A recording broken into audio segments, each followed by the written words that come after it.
AP liquor scam లో ED దూకుడు పెంచింది. కేసులో మరో వైసీపీ ఎంపీ మిథున్ రెడ్డికి ఈడీ నోటీసులు జారీ చేసింది. ఈ నెల 23న విచారణకు రావాలని మిథున్ రెడ్డికి ఈడీ నోటీసులు ఇచ్చింది. అయితే ఇదే కేసులో వైసీపీ మాజీ ఎంపీ విజయసాయిరెడ్డికి ఈడీ నోటీసులు జారీ చేసింది. ఈ నెల 22న విచారణకు హాజరు కావాలని ఆదేశించింది.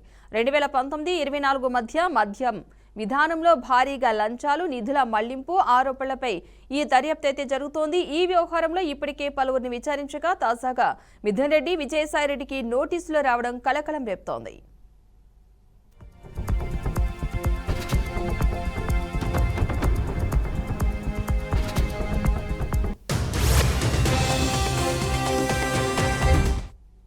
ఇదే అంశానికి సంబంధించిన పూర్తి సమాచారాన్ని మా ఏపీ బ్యూరో చీఫ్ ఈశ్వర్ మరింత సమాచారాన్ని అందిస్తారు. ఈశ్వర్, చెప్పండి.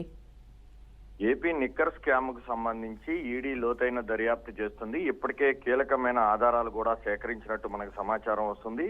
వైఎస్ఆర్ కాంగ్రెస్ పార్టీ అధికారంలో ఉన్న తరుణంలో పెద్ద ఎత్తున నిక్కర్ స్కామ్ అనేది జరిగింది. దీని మీద లోతైన దర్యాప్తు కూడా జరుగుతుంది.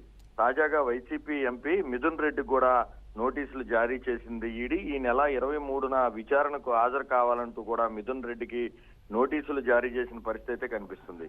మరోవైపు గతంలో వైసీపీలో చక్రం తిప్పినటువంటి విజయసాయిరెడ్డికి కూడా ఈడీ నోటీసులు జారీ చేసింది. ఈ నెల 22న హాజరు కావాలంటూ కూడా ఈడీ నోటీసులు జారీ చేసిన పరిస్థితి కనిపిస్తుంది. అయితే నిక్కర్ స్కామ్ కు సంబంధించి వైఎస్ఆర్ కాంగ్రెస్ పార్టీలో ఉన్నటువంటి బడా నేతలందరూ ప్రమేయం ఉన్నట్టు కూడా ప్రాథమికంగా కొన్ని ఆధారాలు దొరికాయి. అందులో భాగంగానే ఒక పక్క మిథున్ రెడ్డికి, మరోవైపు విజయసాయిరెడ్డికి సంబంధించి కూడా హాజరు కావాలంటూ కూడా ఈడీ నోటీసులు జారీ చేసిన పరిస్థితి అయితే కనిపిస్తుంది.